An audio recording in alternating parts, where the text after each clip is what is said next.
వాస్తు జీవనం ప్రేక్షకులకందరికీ స్వామి వెంకటేష్ నమస్కారం. ఈరోజు నేను అందించబోతున్నటువంటి వీడియో ఒక కాంపౌండ్ వాల్ నిర్మాణం ఏ విధంగా చేపట్టాలి, మనం కాంపౌండ్ వాల్ నిర్మాణం చేపట్టే ముందర ఎలాంటి జాగ్రత్తలు తీసుకోవాలి, ఒక వాస్తులో మనకు కాంపౌండ్ వాల్ ప్రాధాన్యత ఎంత ఉంటుంది అనే వివరాలు మీకు పూర్తిగా తెలియజేసే ప్రయత్నం చేస్తూ ఉన్నాను. చాలామంది స్థలం తీసుకునే ముందు ఒకటికి రెండు తూర్లు ఆలోచన చేసి తీసుకోండి. ఖచ్చితంగా మీరు కాంపౌండ్ వాల్ నిర్మించేటప్పుడు కూడా ఎలాంటి తప్పులు దొరలకుండా మీరు అటువంటి నిర్మాణాలు చేపట్టడానికి ఆస్కారం ఎక్కువగా ఉంటుంది. కాబట్టి ఈ వీడియో మీ అందరికీ కూడా ఎంతో ఉపయోగపడుతుందని నేను ఇప్పుడు ఈ వీడియో చేయడం జరుగుతూ ఉంది. ఖచ్చితంగా ఈ వీడియో నచ్చుతుందని నేను భావిస్తూ ఉన్నాను. ఈ వీడియో నచ్చితే నా ఛానల్ ఖచ్చితంగా సబ్స్క్రైబ్ చేయండి, మరియు లైక్ చేయండి, షేర్ చేసి గంట బెల్ ఐకాన్ ఖచ్చితంగా నొక్కుతారని భావిస్తున్నాను. కాబట్టి ఇప్పుడు చూడండి, ఒక స్థలం మీరు కొనే ముందర ఖచ్చితంగా మీరు ఆలోచన చేయవలసినటువంటి అంశాలు కొన్ని ఉంటాయి. చూడండి, ఇది నార్త్, ఈస్టు, సౌతు, వెస్టు, ఈ విధంగా మనకు 4 దిక్కులు వచ్చినప్పుడు మీరు స్థలాన్ని ఎప్పుడైనా సరే ఖచ్చితంగా ఈ విధంగా మూలమట్టానికి, అంటే మీ స్థలం ఎటువంటి పెరుగుదలలు లేకుండా, అంటే చూడండి మనకు ఇది వాయువ్యం అవుతుంది,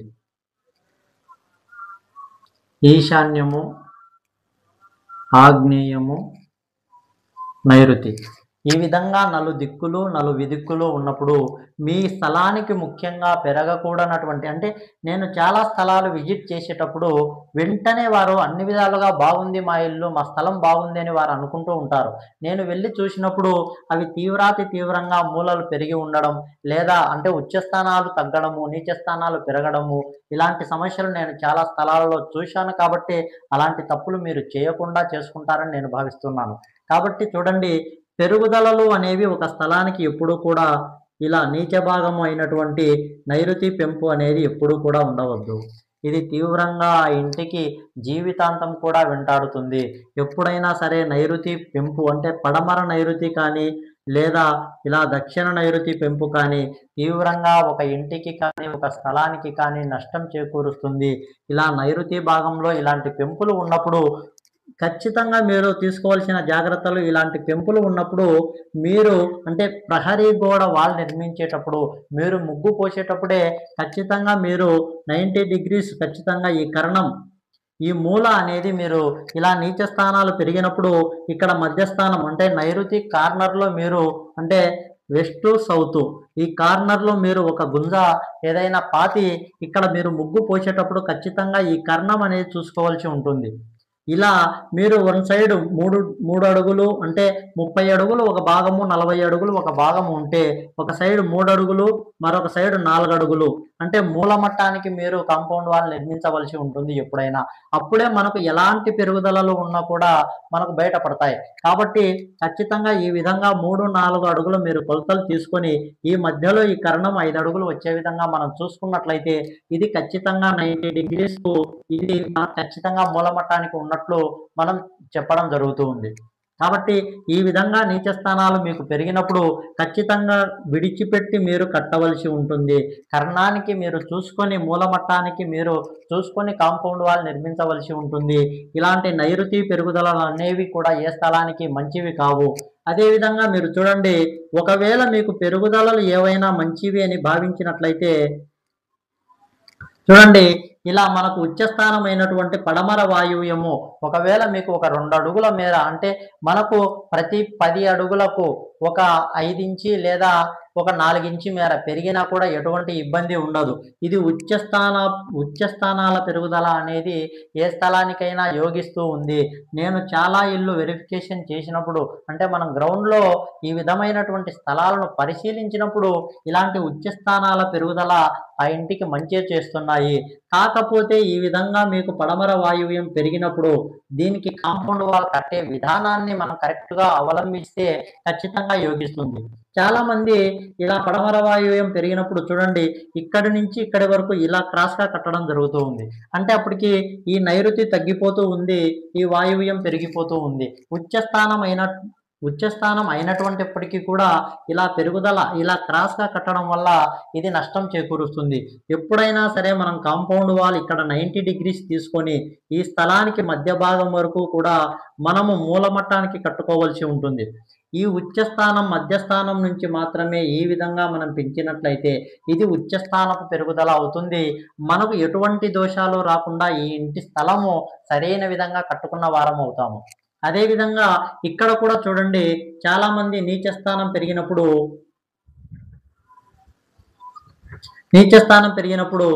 ఈ విధంగా ప్రయత్నం చేస్తూ ఉన్నారు. ఇది పూర్తి రాంగ్. అంటే మనకు ఈశాన్యం తగ్గింపు అవుతుంది. వాయువ్యము, ఉత్తర వాయువ్యం మనకు నీచస్థానము, ఇది పెరుగుదల అవుతుంది. ఈ విధంగా నిర్మాణాలు ఎప్పుడూ కూడా మనం చేపట్టవద్దు. ఇవి నీచస్థానపు పెరుగుదలలు మంచివి కావు. అదేవిధంగా ఒకవేళ మనకు ఈ స్థలాన్ని ఈ విధంగా పెరిగిన స్థలాన్ని మనం 90 డిగ్రీస్‌కు తీసుకొని ఈ భాగాన్ని మనం విడిచిపెట్టవలసి ఉంటుంది. ఎప్పుడైనా సరే మనం స్థలంలోకి ఆ స్థలాన్ని మనం కలుపుకోవడానికి వీలు ఉండదు. ఒకవేళ ఈశాన్యం పెరిగితే మీరు ఇది కూడా పెంచే విధానం మీరు చూడండి, చాలా జాగ్రత్తగా గమనించండి. ఇక్కడ మనం 90 డిగ్రీస్‌కి తీసుకోవాల్సి ఉంటుంది. అంటే మూలమట్టానికి ఈ వాయువ్యం మూలమట్టం తీసుకొని ఇక్కడ మధ్యస్థానం, ఈ స్థలానికి మధ్యస్థానం నుంచి ఈ విధంగా ఈశాన్య పెంపును మీరు చేసుకోవాల్సి ఉంటుంది. దీనిని మనము మూలమట్టానికి ఈశాన్యం పెంచడము లేదా మూలమట్టానికి మనం ఉచ్చస్థానాలు పెంచడము అనడం జరుగుతూ ఉంది. ఈ విధంగా మూలమట్టానికి మీరు పెంచినట్లయితే ఇది నీచస్థానము, మనకు తగ్గిన దోషం ఎప్పుడు రాదు. ఉచ్చస్థానం పెరిగినటువంటి పాజిటివ్ ఎనర్జీ మనకు కలగాలంటే ఇంటి స్థలానికి ఎప్పుడైనా స్థలం అంటే ఉచ్చస్థానాలు పెంచే విధానం ఈ విధంగా ఉంటుంది.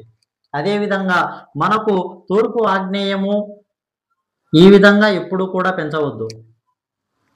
ఇక్కడ నుంచి ఇక్కడి వరకు మనకు తూర్పు ఆగ్నేయాన్ని, అంటే ఇది నీచ స్థానపు పెరుగుదల అవుతుంది. ఎట్టి పరిస్థితుల్లో తూర్పు ఆగ్నేయ స్థలం పెరిగినప్పుడు మీరు దానిని విడిచిపెట్టి మీరు కట్టవలసి ఉంటుంది. ఎట్టి పరిస్థితుల్లో ఈ స్థలాన్ని మీరు ఇంటి లోపలికి, మీ స్థలానికి లోపలికి కలుపుకోవడానికి వీలు లేదు. ఇది తీవ్రమైనటువంటి ఆరోగ్య సమస్యలు, తీవ్రమైనటువంటి ఆర్థిక సమస్యలు లేదా ఆ ఇంట్లో శుభాలు జరగకుండా పోవడానికి ఈ ఆగ్నేయ దోషాలు కారణమవుతూ ఉన్నాయి. కాబట్టి ఇలాంటి పెరుగుదలలు ఏ ఇంటికి కూడా మంచివి కావు. ఒకవేళ మీకు ఈశాన్యం పెరుగుదల మంచిది అంటే ఆ ఇంటికి, ఆ స్థలానికి ఈశాన్యం పెరిగింది, మీరు కట్టుకోవాలి అనుకుంటే ఖచ్చితంగా మీరు మూలమట్టానికి, ఈ టోటల్ స్థలానికి మధ్య భాగం నుంచి మాత్రమే ఈ విధంగా పెంచి మీరు కట్టుకోవలసి ఉంటుంది.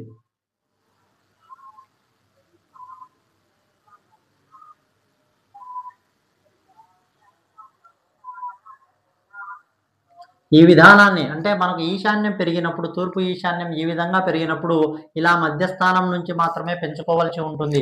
ఎట్టి పరిస్థితుల్లో ఇలా నీచ స్థానాన్ని మనం పెంచడం ద్వారా తీవ్రమైన నష్టాలు, అంటే దీనిని మనం మూలమట్టానికి మాత్రమే ఎప్పుడైనా కాంపౌండ్ వాల్ నిర్మించేటప్పుడు ఉచ్చ స్థానాలు, నీచ స్థానాలు ఈ విధంగా పెంచవలసి ఉంటుంది.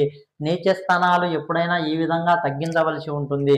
ఉచ్చ స్థానాలు కలుపుకునే విధానం ఈ విధంగా ఉంటుంది.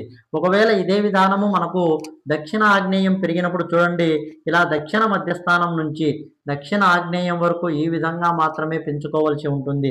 కార్నర్ మనకు ఎప్పుడైనా 90 డిగ్రీ వచ్చే విధంగా ఉన్నప్పుడు మాత్రమే ఇది మనకు యోగిస్తుంది తప్ప ఎట్టి పరిస్థితుల్లో మీరు టోటల్ ఈ భాగం పెంచితే, అంటే మనకి ఇక్కడ నీచ స్థానాలు కూడా పెరుగుతాయి కాబట్టి ఇది నష్టం చేకూరుస్తుంది. మనం దీనిని పరిశీలించినప్పుడు పరిశీలనలో భాగంగా మాత్రమే నేను ఈ విషయాలు మీకు తెలియజేస్తూ ఉన్నాను. కాబట్టి ఈ విధానంగా మనము, అంటే ఉచ్చ స్థానాల పెరుగుదల పెంచే విధానం కూడా మూలమట్టానికి ఉన్నప్పుడు మాత్రమే యోగిస్తుంది. మనం ఎలా పడితే అలా కాంపౌండ్ వాల్ ఉచ్చ స్థానాలు పెరిగాయి కదా అని మనం టోటల్గా పెంచినట్లయితే మనకు నీచ స్థానం కూడా పెరిగిపోతూ ఉంది. ఆ ఇంట్లో నష్టాలు వస్తూ ఉన్నాయి. చాలామంది భావిస్తారు మాకు ఈశాన్యం పెరిగింది అని చాలామంది అనుకుంటూ ఉంటారు. అయినా కూడా వారి ఇళ్లలో నష్టాలకు గల కారణము ఇలా నీచ స్థానాలు కూడా ఆ ఇంట్లో పెరిగి ఉంటాయి. దానివల్ల తీవ్రమైన నష్టాలు ఆ ఇంట్లో కలుగుతున్నాయి.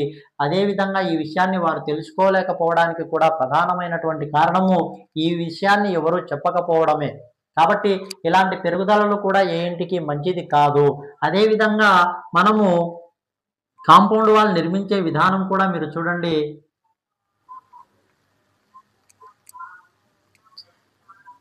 ఎప్పుడూ కూడా మనము సెట్ బ్యాక్ తీసుకునే విధానము మీరు బాగా గమనించండి. దక్షిణ వైపు సాధ్యమైనంత వరకు తక్కువగా తీసుకునే విధానం ఉండాలి. ఎప్పుడైనా ఇక్కడ 1 అడుగు లేదా 2 అడుగులు అంటే మన ఇంటి విస్తీర్ణాన్ని బట్టించి ఇలా దక్షిణము, పడమర వీలైనంత వరకు సమానంగా లేదా సాధ్యమైనంత వరకు తక్కువగా దక్షిణాన్ని పెట్టినప్పుడు మీ ఇంటికి ఎనర్జీ లెవెల్ బాగుంటుంది. అంటే దక్షిణం అంటే యమస్థానాన్ని మనం సాధ్యమైనంత వరకు తగ్గించవలసి ఉంటుంది. కాబట్టి ఈ విధంగా మనం సెట్ బ్యాక్ ఇక్కడ 1 లేదా 2 అడుగులు లేదా ఇక్కడ సమానం అంటే దక్షిణ పడమరలు సమానము లేకపోతే 3 అడుగుల మేర మనము పడమర తీసుకోవాల్సి ఉంటుంది. ఈ రెండింటి కంటే మనకు ఉత్తరము లేదా తూర్పు భాగాలు మనం ఎక్కువగా తీసుకున్నప్పుడు మాత్రమే మనకు యోగిస్తాయి. అంటే 5-6 లేదా 10-15 అడుగుల మేర స్థలాలు పెంపు ఉన్నా కూడా ఇవి ఉచ్చ స్థానాలు. అంటే ఉత్తరము, తూర్పు మనకు పెంచినప్పుడు యోగిస్తుందని నేను తెలియజేయడం జరుగుతూ ఉంది. ఈ విధానాలను మీరు ఖచ్చితంగా ఆచరించి తీరవలసినటువంటి ఒక అంశము. అదేవిధంగా ఈ ఇంటికి మీరు చాలామంది ఈ విధంగా వీధి పోట్లు రావడం జరుగుతూ ఉంటుంది. అంటే నీచ స్థానాలకు వీధి పోట్లు తగులితే ఏ ఇంటికి కూడా మంచిది కాదు అని నేను ప్రతి వీడియోలోనూ చెప్పడం జరుగుతూ ఉంది. ఇలా వీధి పోట్లు మీరు స్థలం తీసుకున్నప్పుడే గమనిస్తే దీనికి తగ్గ మనం రెమెడీ స్టార్టింగ్ కాంపౌండ్ వాల్ నిర్మాణం చేయకముందే మనం చేసుకోవచ్చు. ఏ విధంగా చేసుకోవచ్చు అంటే ఇక్కడ ఈ విధంగా ఉన్నప్పుడు మనం ఉత్తరం కాంపౌండ్ వాల్ను కాస్త తగ్గించుకొని అంటే ఇక్కడ ఇచ్చేటువంటి సెట్ బ్యాక్ కాస్త తగ్గించుకొని మనము ఇక్కడ ముందర ఆల్రెడీ ఈ రోడ్డు వీధి పోటు ఎంత మనము అదనంగా ఒక కాంపౌండ్ వాల్ కట్టుకున్నట్లయితే అంటే ఈ కాంపౌండ్ వాల్కు అంటి పెట్టకుండా ఒక అడుగు మేర గ్యాప్ పెట్టి అదనంగా ఒక గోడ మనము ఈ రోడ్డు ఎంత భాగం అయితే వీధి పోటు తగులుతూ ఉందో మనం అంత భాగం మనం గోడ కట్టగలిగితే అంటే ముందుగానే తగిన జాగ్రత్తలు తీసుకున్న వారం అవుతాము. కాబట్టి ఈ విధానాన్ని ఇలా మనకు వాయువ్యం అంటే ఉత్తర వాయువ్యం కానీ ఇలా దక్షిణ నైరుతి వీధిపోటు కానీ పడమర నైరుతి వీధిపోటు కానీ ఇలా తూర్పు ఆగ్నేయపు వీధిపోటు కానీ ఏ వీధిపోట్లు కూడా మనం స్థలాన్ని తీసుకునేటప్పుడే తగిన జాగ్రత్తలు మనం అనుసరించినట్లయితే ఇలాంటి వీధిపోట్ల నుంచి మనము బయటపడగలుగుతాము. ఎందుకంటే ఆల్రెడీ మనం కట్టే ముందరే ఒక 2 అడుగుల మేర ఇక్కడ సెట్ బ్యాక్ అంటే బయటికి స్థలాన్ని వదిలి ఇక్కడ ఈ వీధిపోటు ఎంతవరకు అయితే తగులుతుందో అంతవరకు మనం ఒక వాల్ను కనుక నిర్మించుకున్నట్లయితే మనం ముందుగానే బయటపడవచ్చు. ఇలాంటి చెడు వీధిపోట్లు ఏ ఇంటికి కూడా మంచిది కాదు. ఆ ఇంటిని ఆ కుటుంబాన్ని తీవ్రంగా నష్టపరుస్తున్నాయని నేను చెప్పే ప్రయత్నం చేస్తూ ఉన్నాను. అదేవిధంగా మీరు ఎప్పుడైనా సరే కాంపౌండ్ వాల్ కట్టే గోడల మందం చూడండి. ఉత్తరము లేదా తూర్పు ఈ 2 భాగాలు కూడా మీరు 4 ఇంచు వాల్ను పెట్టే ప్రయత్నం చేయండి. అదనంగా మనం 9 ఇంచు వాలు లేదా అడుగు మందం వాలు పెట్టినట్లయితే తీవ్రమైన బరువు అవుతాయి. ఉత్తరంలో కానీ లేదా తూర్పులో కానీ ఎటువంటి బరువులు మనం వేయకూడదు. సాధ్యమైనంత వరకు ఇలా పడమర లేదా దక్షిణం వైపు 9 ఇంచు వాల్ కట్టే ప్రయత్నం చేయండి. ఈ విధంగా మనకు పడమర దక్షిణంలో బరువు ఎక్కువగా ఉన్నప్పుడు ఇక్కడ ఎనర్జీ లెవెల్స్ బాగా పెరుగుతాయి. అందుకే మనము ఎప్పుడైనా ఇంటిని మొత్తం కూడా పడమర దక్షిణాలకు పూర్తిగా జరిపి కట్టమని చెప్పడానికి ప్రధాన కారణం ఇక్కడ పూర్తి వెయిట్ పడాలని ఆ ఉద్దేశంతో మనం చెప్పడం జరుగుతూ ఉంది. కాబట్టి ఇక్కడ మందం ఎక్కువగా పెట్టుకునే ప్రయత్నం చేయండి. మనము ఇక్కడ ఉత్తరము లేదా తూర్పు దిశలలో కాంపౌండ్ వాల్ మందం చాలా వరకు తక్కువగా పెట్టుకునే ప్రయత్నం చేయండి. అదేవిధంగా మీరు పెట్టవలసినటువంటి గేట్ విషయంలో కూడా చాలా మంది తప్పులు చేస్తూ ఉన్నారు. అంటే పెద్ద పెద్ద గేట్లు బరువైన గేట్లు పెట్టడం ద్వారా ఇక్కడ వచ్చేటువంటి పాజిటివ్ ఎనర్జీ మీరు నష్టాలకే గురి చేస్తూ ఉంది. ఎప్పుడైనా మనం గేట్లు పెట్టే విధానం కూడా ఉత్తరము మనము తూర్పులో పెట్టేటప్పుడు చాలా బరువు తక్కువగా అంటే వీలైనంత తేలికగా మనం గేట్ల నిర్మాణం పెట్టగలిగితే అది ఈ ఇంటికి యోగిస్తుంది. ఎప్పుడైనా ఒక ఇంటికి ఒకవేళ ఇలా నార్త్ వెస్ట్ కార్నర్ బిట్ అయినప్పుడు వీరు ఇక్కడ ఒక గేటు పెట్టుకుంటారు, ఇక్కడ ఒక గేటు పెట్టుకుంటారు. ఈ విధంగా మనం 2 గేట్లు పెట్టుకోవాల్సి వచ్చినప్పుడు మీరు ఏ ఒక్క గేటును మాత్రమే అంటే కొందరికి 2 గేట్లు కూడా యోగించడం లేదు. అంటే ఒక ఇంటికి 2 గేట్లు అనేవి యోగించడం లేదు. అంటే ఒక ఇంటికి ఏ విధంగా అయితే 2 మూల ద్వారాలు సరిపడడం లేదు. అంటే నేను ప్రతి వీడియోలో చాలా వీడియోలలో నేను చెప్పడం జరుగుతూ ఉంది. ఏ ఇంటికి కూడా ఇలా 2 మూల ద్వారాలు యోగించడం లేదు. అదేవిధంగా ఏ ఇంటికి కూడా 2 గేట్లు కనుక మనకు ఆ ఇంటికి పెద్ద ఎనర్జీ లెవెల్ పెరగడము మనం చూడలేదు. కాబట్టి వీలైనంత వరకు ఒకవేళ మీకు ఉండి మాకు బాగుంది 2 గేట్లు మేము 2 రోడ్లు బాగా వాడుకుంటున్నాము ఎలాంటి ఇబ్బందులు లేవు అంటే మీరు ఎలాంటి మార్పులు చేయవలసిన అవసరం లేదు. ఒకవేళ మీకు ఏదైనా తెలియని నష్టాలు కలుగుతున్నాయని మీరు అనిపించినప్పుడు ఇలా దక్షిణం వైపు ఉన్నటువంటి గేటును మీరు మూసి కొన్నాళ్ళు జరపండి. మీరు మీ కొద్దీ మీరే ఏదైనా మీకు కొంచెం పాజిటివ్ రిజల్ట్ అనిపించినప్పుడు ఈ గేటును వాడకం అనేది మానివేయండి. ఎప్పుడైనా సరే వీలైనంత వరకు ఎవరికి సమస్య లేనప్పుడు మాత్రం రెండు వినియోగించుకోండి. సమస్యలు ఉన్నాయన్న వారు మాత్రము ఇలా దక్షిణం వైపు ఉన్నటువంటి గేటు మీరు మూసివేసే ప్రయత్నం చేయండి. కాబట్టి గేట్ల విషయాల్లో కూడా మనము ఈ విధమైనటువంటి జాగ్రత్తలు తీసుకోవాల్సి ఉంటుంది. వీధి పోట్లు వచ్చినప్పుడు కూడా ఇలాంటి జాగ్రత్తలు మీరు తీసుకోవాల్సి ఉంటుంది. ఇలాంటి ఉచ్చనీచాలు కూడా మనం పెరిగినప్పుడు చాలా జాగ్రత్తగా మనం ఇంటి నిర్మాణం చేపట్టాలి. కాంపౌండ్ వాల్ నిర్మాణం చేపట్టే ముందు ఎప్పుడైనా సరే ఖచ్చితంగా కార్నర్లు 90 డిగ్రీస్‌కు ఉండే విధంగా మీరు చూసుకోండి. ఒకటికి 2 తూర్లు చెక్ చేసుకున్న తర్వాతనే మీరు కాంపౌండ్ మెట్‌నాకు లేదా మూలమట్టానికి నిర్మించుకున్నప్పుడు మాత్రమే ఈ విధమైన నిర్మాణాలు చేపట్టండి. ఇందులో మీరు ప్రధానంగా చేయవలసినటువంటి ఒకే ఒక మంచి పని ఏదైనా ఉందంటే బోరు. మీరు కాంపౌండ్ వాల్ నిర్మించక ముందు ఎటువంటి పరిస్థితి అంటే ఎటువంటి బోరు మీరు తీసుకోవద్దు. ఖచ్చితంగా మీరు కాంపౌండ్ వాల్ పూర్తి కొలతలు తీసుకున్న తర్వాతనే ఇలా మూలపోటు అంటే ఇంటికి కానీ కాంపౌండ్ వాల్‌కి కానీ మూలపోటు రాకుండా మనము బోరు కనుక సరైన పాయింట్‌లో మనం తీసుకున్నట్లయితే బాగుంటుంది. కాంపౌండ్ వాల్ నిర్మాణం చేపట్టిన తర్వాత లేదా కాంపౌండ్ వాల్ నిర్మాణం చేపట్టక ముందు మనం బోరు తీసుకున్నట్లయితే తర్వాత మనం అన్ని పిల్లర్లు కానీ కాంపౌండ్ వాల్ దిక్కులు కానీ మార్చుకోవాల్సి ఉంటుంది. మూలపోటు వచ్చేదానికి ఆస్కారం ఎక్కువగా ఉంది. కాబట్టి బోరు కానీ సంపు కానీ మీరు ఇలా కాంపౌండ్ వాల్ మనం నిర్ణయించిన తర్వాత మనం సరైన స్థానాన్ని మనం మార్కింగ్ వేసుకొని తీసుకోవడం ద్వారా ఖచ్చితమైనటువంటి వాస్తుకు అనుగుణంగా ఎలాంటి లోపాలు దోషాలు కలగకుండా వీటి నిర్మాణం మనం చేసుకోవచ్చు. కాబట్టి ఎప్పుడైనా సరే దక్షిణం వైపు పడమర వైపు కాంపౌండ్ వాల్ మందంగా ఉండే విధంగా వీలైనంత వరకు 1 అడుగు ఎత్తు ఎక్కువ ఉండే విధంగా మీరు నిర్మించండి. ఇలా ఉత్తరము తూర్పు వైపు కాంపౌండ్ వాల్ ఎప్పుడైనా కానీ 1 అడుగు మేర తగ్గింపు లేదా మందం తక్కువ వచ్చే విధంగా మీరు చూసుకోండి. ఈ విధంగా మీరు కాంపౌండ్ వాల్ నిర్మాణం చేపట్టినట్లయితే బాగుంటుందని నేను తెలియజేస్తున్నాను. ఖచ్చితంగా ఈ వీడియో మీకు నచ్చిందని నేను భావిస్తున్నాను. ఈ వీడియో నచ్చినట్లయితే నా ఛానల్ సబ్స్క్రైబ్ చేయండి మరియు లైక్ చేయండి. షేర్ చేసి గంట బెల్ ఐకాన్ నొక్కుతారని భావిస్తూ ఉన్నాను. నా పేరు స్వామి వెంకటేష్, వాస్తు జీవనం, వాస్తు మరియు ఆస్ట్రాలజీ. నమస్కారం.